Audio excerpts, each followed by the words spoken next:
हिंदी साहित्य विषयक व्याख्यान माला के अंतर्गत आपका अभिवादन है, स्वागत है। हम चर्चा कर रहे हैं हिंदी में रोजगार के अवसर और उसकी भावी संभावनाओं पर। हम जानते हैं कि हिंदी भाषा का, हिंदी साहित्य का एक सुदीर्घ इतिहास है। लगभग 1100-1200 वर्ष के इतिहास को देखते हैं तो उसमें एक लंबी अवधि साहित्य के विकास की और उसमें भी विशेष रूप से कविता के लेखन और विकास की रही है। और कविता रोजगार के अवसरों की दृष्टि से उतना सशक्त आयाम नहीं माना गया। हालांकि कविता के बिना जीवन, समाज अधूरा है, क्योंकि कविता संवेदनाओं को जीवित रखती है और संवेदनशील समाज महत्वपूर्ण माना जाता है। संवेदना शून्य यदि समाज हो जाए, पाठक हो जाए, तो वो सभ्यता और संस्कृति के लिए खतरा बन जाते हैं। इसलिए काव्य का इतिहास और कविता लेखन, कविता वाचन, कविता पठन और बहुत से कवि सम्मेलनों में काव्य प्रस्तुतियाँ, इनका अपना एक प्रयोजन रहा है, अपना एक उद्देश्य रहा है। उसका उल्लेख, उसकी चर्चा, परिचर्चा बहुत से रचनाकारों ने काव्य प्रयोजन के रूप में की भी है कि कोई कवि कविता लिखता है तो क्यों लिखता है, कविता लिखने की प्रेरणा क्या है, कविता लिखने के उद्देश्य क्या हैं। कुछ लोग ख्याति के लिए, प्रसिद्धि के लिए, कुछ लोग स्वांतः सुखाय, अपने अंतःकरण के सुख के लिए कविता लिखते हैं। बहुत सी ऐसी स्थितियां हैं जो कविता के लेखन की, कविता की प्रस्तुति के कारण की दृष्टि से हमारे सामने आते हैं। लेकिन गद्य लेखन में, कविता के अतिरिक्त हिंदी में गद्य लेखन का भी अपना एक सुदीर्घ इतिहास है। 19वीं शताब्दी के प्रारंभ में धीरे धीरे स्थितियां बदलती दिखाई देती हैं और 20वीं शताब्दी के प्रारंभ में आते आते हिंदी गद्य, भारतेंदु हरिश्चंद्र, द्विवेदी युग, छायावाद, प्रगतिवाद, प्रयोगवाद आदि इसके विकास क्रम में हम देखें तो केवल कविता ही नहीं, गद्य का भी उद्भव हुआ, विकास हुआ। खड़ी बोली हिंदी, देवनागरी लिपि, इसने हिंदी के नए आयामों को उजागर किया, उद्घाटित किया और हिंदी में रोजगार के अवसर यहीं से विशेष रूप से दिखाई देने लगे।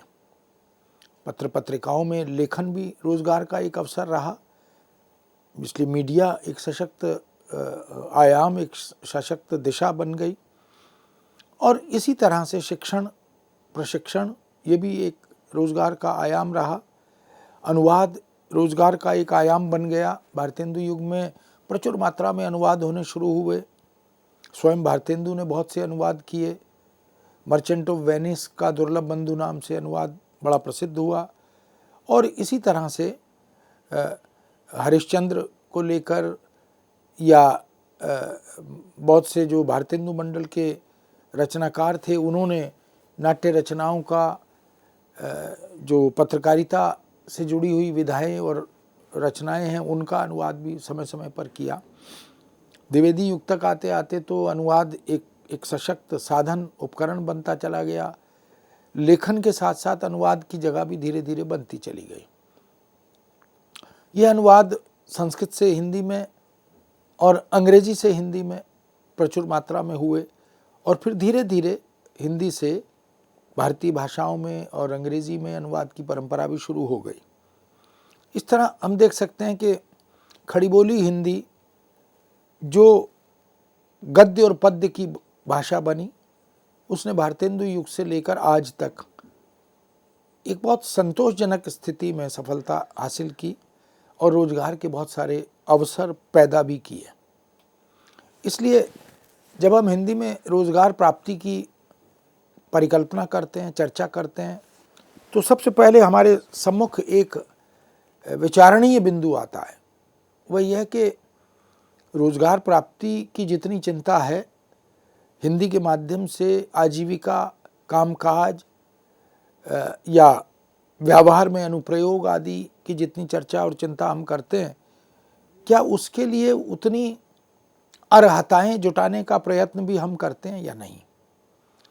अर्हता अत्यंत महत्वपूर्ण है, आवश्यकता है कि हम अपने को तैयार करें कि हमें हिंदी के माध्यम से, हिंदी के क्षेत्र में रोजी रोटी के अवसर मिल सकें, कामकाज मिल सकें, आजीविका अर्जन कर सकें। उसके लिए हमें कुछ प्रयत्न विशेष रूप से करने होते हैं। अब विडंबना यह है कि हिंदी में आजीविका की तलाश करने वाले जो बच्चे हैं, जो विद्यार्थी हैं, वो उसके लिए अपने को तैयार उस तरह नहीं कर पा रहे या नहीं करते जिस तरह से उसकी अपेक्षाएं होती हैं। यह तो निश्चित है कि ये जो समय है, ये जो युग है, ये प्रतियोगी समाज का युग है और प्रतियोगिता में हम सब जब भागीदार होते हैं, शामिल होते हैं, तो स्वाभाविक है कि उसमें जो प्राप्तव्य है या जो प्राप्ति है उसकी तो अपनी सीमाएं हैं। तो उन लक्ष्यों को साधने के लिए, उन पदों को हासिल करने के लिए या अनुवाद के विभिन्न क्षेत्रों, हिंदी के विभिन्न क्षेत्रों और आयामों में अपनी योग्यता को सिद्ध करने के लिए हमें श्रम और साधना, इस राह से गुजरना पड़ता है, गुजरना चाहिए भी। विद्यार्थियों के मन में ये बात बार बार आती है कि साहब मैं उपाधि प्राप्त हूँ, मैंने स्नातक और स्नातकोत्तर उपाधि ली है, शोध उपाधि ली है, पीएचडी कर लिया है, तो मुझे नौकरी मिलनी चाहिए। लेकिन रोजगार प्राप्ति के लिए शिक्षा जगत में एक मार्ग है कि आप शिक्षण में, स्कूली अध्यापन में चले जाएं, विद्यालयी महाविद्यालयी अध्यापन में चले जाएं, लेकिन उसके लिए भी आपको अपनी योग्यता सिद्ध करनी होती है और जो कम से कम अपेक्षाएं, आवश्यकताएं हैं, पद विशेष के लिए अर्हताएं हैं, उनको आपको प्राप्त करना ही होता है। तो आज हम चर्चा हिंदी में रोजगार प्राप्ति की अर्हताओं पर पहले करेंगे। विश्व के किसी भी देश में, न केवल भारत में अपितु पूरी दुनिया में हम देखें, उपाधि चाहे वो स्नातक स्तर की हो, स्नातकोत्तर स्तर की हो, पारंपरिक शिक्षा की हो, तकनीकी शिक्षा की हो, प्रौद्योगिकी शिक्षा की हो, टेक्नोलॉजी की हो, चिकित्सा के क्षेत्र में या अन्य प्रबंधन आदि के क्षेत्र में, उपाधि कभी भी रोजगार की या नौकरी की गारंटी नहीं होती। उपाधि केवल हमें उस पद के लिए योग्य घोषित करती है, लेकिन पद प्राप्ति के लिए हमें उस प्रतियोगिता में शामिल होना पड़ता है, अपने अधिकार को, अपने वैशिष्ट्य को सिद्ध करना पड़ता है।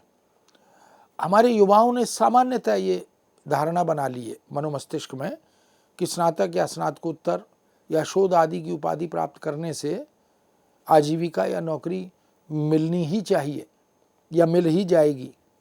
ऐसा भी सोच लिया जाता है कि उपाधि प्राप्ति के बाद नौकरी मिलने की सहज स्वीकृति व्यवस्था में होनी चाहिए, यानी ये व्यवस्था का या सरकार का दायित्व है कि अगर उपाधि दी है तो नौकरी भी दो।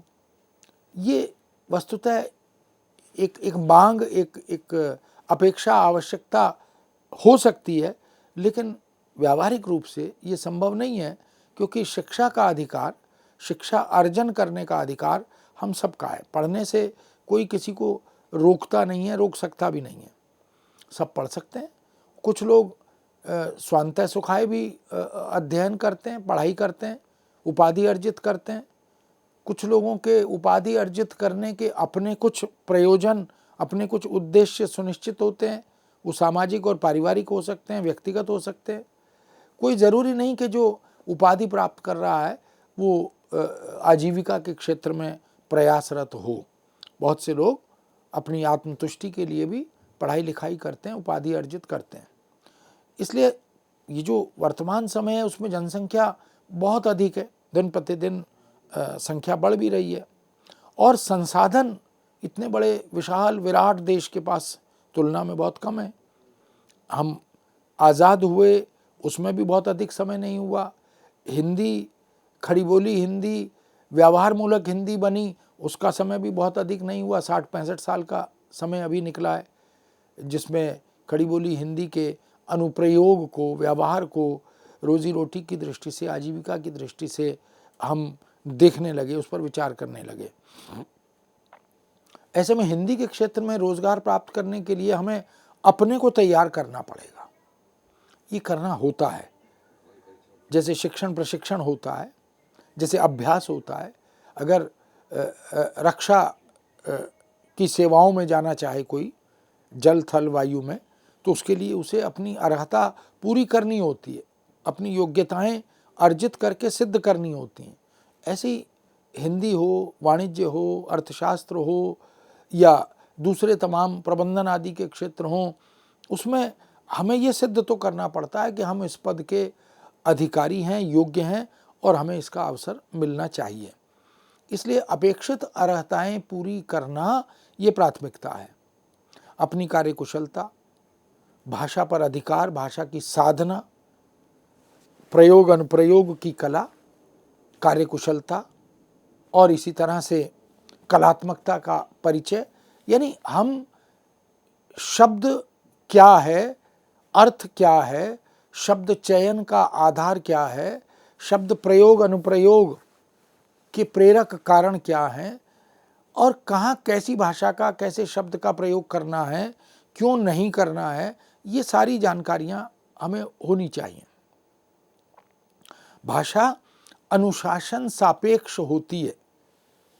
इसलिए हमने देखा हो कि एक ही समाचार पत्र में अनेक प्रकार की भाषा, यानी भाषा हिंदी है, खड़ी बोली है, लिपि देवनागरी है, किंतु उसमें खबरों के आधार पर, समाचारों के आधार पर या उस समाचार पत्र के अंतर्गत प्रस्तुत की गई वस्तु के आधार पर भाषा का रूप स्वरूप बदलता है। इसलिए अपराध समाचारों की भाषा अलग है, खेल समाचारों की भाषा अलग है, बाजार भावों की भाषा अलग है, समाज और संस्कृति के समाचारों की भाषा अलग है, संपादकीय की भाषा अलग है। पत्र पत्रिकाओं के संदर्भ में हम इसको देख सकते हैं। तो ये जो प्रतियोगी समाज है, इसमें अगर हमें शामिल होना है और प्रतियोगी बनकर हमें लक्ष्य को सिद्ध करना है, हासिल करना है, तो निश्चित रूप से हमें आजीविका के लिए अपने को तैयार करना चाहिए। यदि हमें हिंदी शिक्षण के क्षेत्र में जाना है, यदि हमें हिंदी अनुवादक बनना है, यदि हमें हिंदी अधिकारी या राजभाषा अधिकारी बनना है, हिंदी सिनेमा में या विज्ञापन की दुनिया में जाना है, तो हमें अपनी क्षमता, अपनी दक्षता, अपनी अभिरुचि, अपनी गति, इसकी प्रामाणिकता का परिचय तो देना ही होगा। इसलिए अपेक्षित है कि हम हिंदी के चारों कौशलों को, हिंदी में रोजी रोटी की तलाश में हम निकले हैं, आजीविका प्राप्त करना चाहते हैं, तो 4 कौशल जिनकी चर्चा भाषा शिक्षण के संदर्भ में बार बार की जाती है। पहला, बोलना, क्योंकि अगर बोलना शुद्ध नहीं आता, उच्चारण ठीक नहीं है, शब्दों का बोध ठीक नहीं है, संदर्भ सापेक्ष, समय सापेक्ष, विषय और अनुशासन सापेक्ष हम शब्दों का उच्चारण नहीं कर पा रहे, रेडियो में, टेलीविज़न में, मीडिया में, अगर इलेक्ट्रॉनिक मीडिया में अगर रोजी रोटी प्राप्त करनी है तो उच्चारण ठीक होना चाहिए, शब्दों का सही ज्ञान और बोध भी होना चाहिए। इसलिए बोलना आना चाहिए। भाषा के उच्चारण में या अभिव्यक्ति में, मौखिक अभिव्यक्ति में अनुतान का, बलाघात का बड़ा महत्वपूर्ण योग होता है। कहाँ कितना बल देना है, किस शब्द पर देना है, क्यों देना है, इससे क्या फ़र्क पड़ता है, अंतर क्या आता है, ये सारी चीज़ें भी हमें देखनी होती हैं। हिंदी लिखना दूसरा कौशल है। अब लेखन से हमें स्वतः ये ज्ञात होता है कि हम जो लिख रहे हैं वो कितना प्रभावी है, उसमें कहाँ कितनी कमी है, उसको कैसे दूर करना है। हस्तलेख आपका लेखन से ही ठीक होता है। वर्तनी का, मात्रा बोध का, वाक्य विन्यास की व्याकरणिक व्यवस्था का, इन सब का ज्ञान भी हमें लेखन से होता है। इसलिए हिंदी लेखन एक दूसरा महत्वपूर्ण कौशल है जिसका अभ्यास हमें बार बार करना चाहिए। कभी किसी युग में हिंदी लेखन जिसमें शुद्ध लेख भी हुआ करता था, विद्यार्थियों को शिक्षक जो हैं वो कुछ शुद्धलेख दिया करते थे, बोलते थे और बच्चे उसको लिखते थे। शब्दों का लेखन, शब्दावली का लेखन, मुहावरे लोकोक्तियों का लेखन, ये सब भी रहता था। तो इससे ज्ञान का विस्तार होता है, भाषा अर्जित की जाती है। भाषा जो है वो विरासत में नहीं मिलती, भाषा को कमाना पड़ता है और उस कमाई के लिए श्रम करना पड़ता है, साधना करनी पड़ती है, शब्दों की साधना, भाषा की साधना। तो इसलिए बोलना भी एक साधना है। वाक सौंदर्य, वाक चातुर्य, वाक कौशल, ये महत्वपूर्ण है। ऐसी लेखन भी महत्वपूर्ण हो जाता है। तीसरा कौशल है पढ़ना। हिंदी को सतत नियमित रूप से उसका अध्ययन करना, उसकी रीडिंग करना, अखबार पढ़ें, पत्र पत्रिकाएं पढ़ें, किताबें पढ़ें।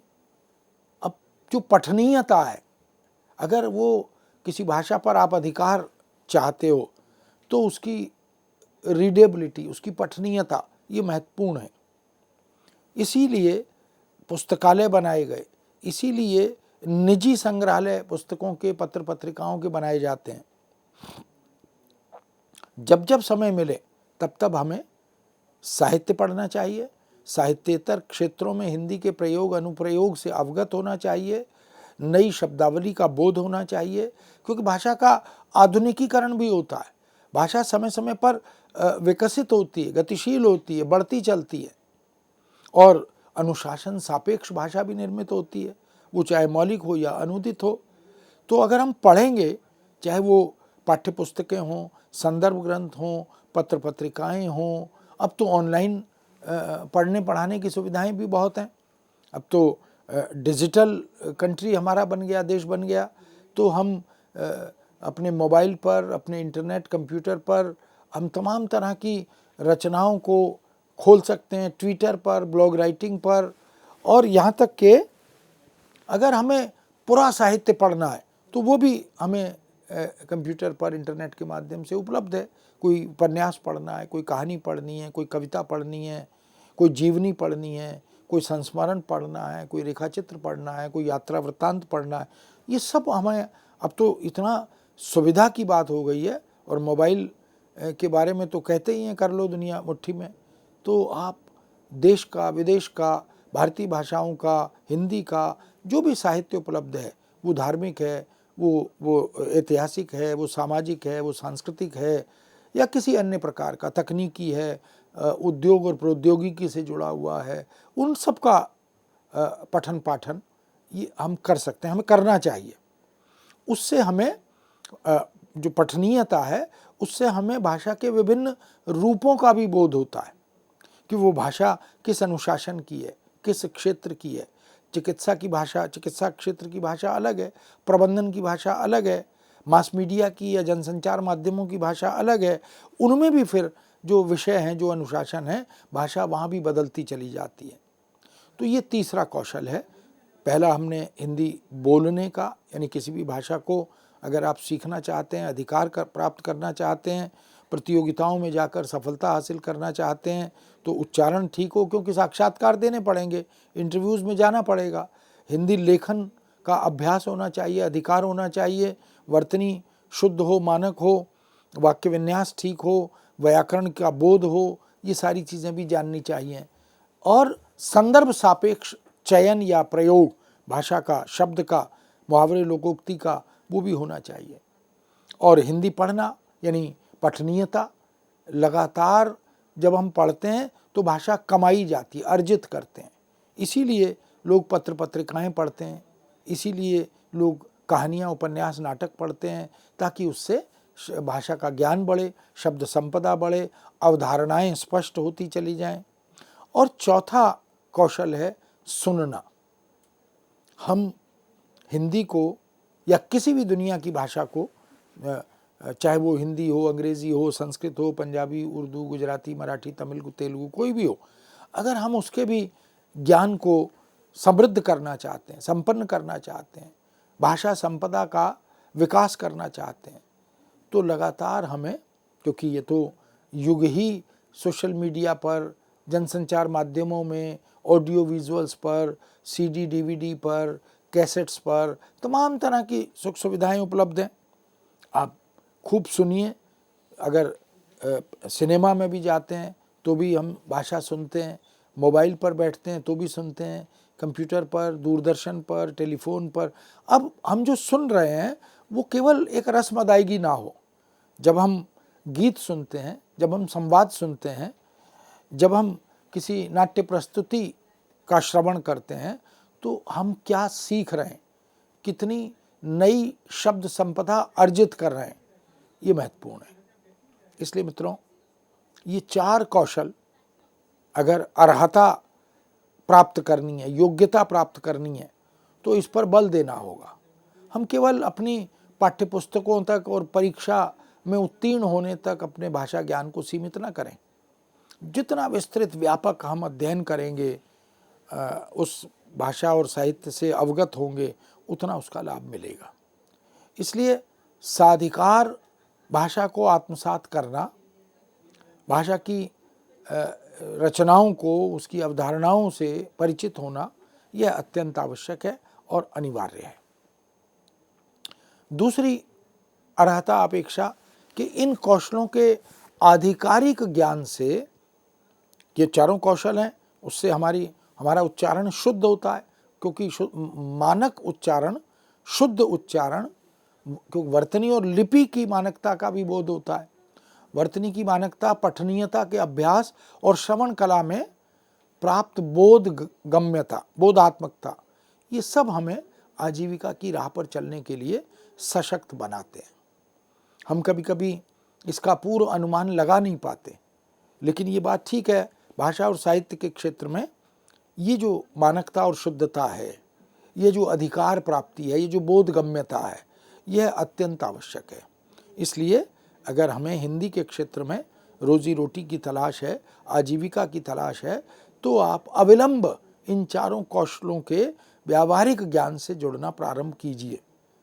संत तुलसीदास ने लिखा भी है कि जेहि पर जेहि के सत्य स्नेहु, तो तिहि मिले नहीं कछु संदेहु। जिस पर सच्चा स्नेह होता है और जो जिस कार्य की सिद्धि के लिए कटिबद्ध होता है, वह उस कार्य को सिद्ध कर सकता है, कर लेता है। यदि मनसा वाचा कर्मणा, हमारा संकल्प शुद्ध है, हम कटिबद्ध हैं, तो कोई संदेह नहीं है उसमें। यही बात वो कहते हैं कि तो तिहि मिले नहीं कछु संदेहु। और यह भी कहा जाता है कि विषय में, भाषा में आपको उतरना पड़ता है, डूबना पड़ता है। रीतकाल के प्रसिद्ध कवि तुलसीदास ने तो, बिहारी ने तो लिखा ही है कि तंत्रिनाद कवित्त रस, सरस राग रतिरंग, अन बूढ़े बूढ़े तरे जे बूढ़े सबंग। ये जो तमाम संदर्भ उन्होंने गिनवाए, तंत्रिनाद, कवित्त रस, सरस राग रतिरंग, इनमें अगर सफलता हासिल करनी है, सिद्धस्त होना है, तो इनमें डूबना जरूरी है। जिन खोजा तिन पाइयां गहरे पानी पैठ, ऐसा हम कहते ही हैं। तो इनमें डूबना, उतरना जरूरी है।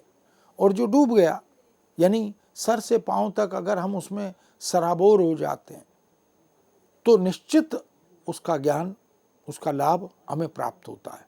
और जो ऊपर ऊपर तैरते रहते हैं पानी में, वो डूब जाते हैं। तो हमें आधी अधूरी जानकारी अर्जित नहीं करनी, हमें पूर्ण अधिकार भाषा पर, साहित्य पर अर्जित करना है। और गहन गंभीर अध्ययन हमारा होना चाहिए। ये स्थूल और स्तरीय उच्च, ऐसे ही ऊपर ऊपर से हम चीज़ों को पढ़ लें, और ये जो रटंतु विद्या है, इससे हम भाषा का ज्ञान अर्जित नहीं कर सकते। इसलिए हिंदी के क्षेत्र में यदि जीविकोपार्जन की संभावनाओं को साकार करना है, यदि हिंदी भाषा और साहित्य में, हिंदी प्रयोग और अनुप्रयोग में, हिंदी की सृजनात्मक अभिव्यक्ति को पहचानने में, परखने में अभिरुचि पैदा करनी है, तो हमें कटिबद्ध होना पड़ेगा, हमें संकल्पबद्ध होना पड़ेगा। अगर हम मन से, वचन से, कर्म से अपने को इन सब के लिए तैयार नहीं कर पाते, तो स्वाभाविक है कि वो सफलता या तो विलंब से मिलती है या नहीं मिल पाती है। तो हमें इन सब बिंदुओं पर गंभीरता से विचार करना है कि हम यदि आजीविका की तलाश कर रहे हैं, रोजी रोटी की तलाश कर रहे हैं, तो हिंदी के ज्ञान को, भाषा और साहित्य पर अधिकार को सिद्ध और प्रमाणित करना, ये हमारी अर्हता की एक बहुत महत्वपूर्ण आवश्यकता है। अर्हता पूर्ति करने की एक महत्वपूर्ण आवश्यकता दिखाई देती है। मित्रों, इस विषय को यहाँ विराम देते हुए अनुमति मांगते हैं, फिर से आपके सामने उपस्थित होंगे। आज्ञा दीजिए। नमस्कार।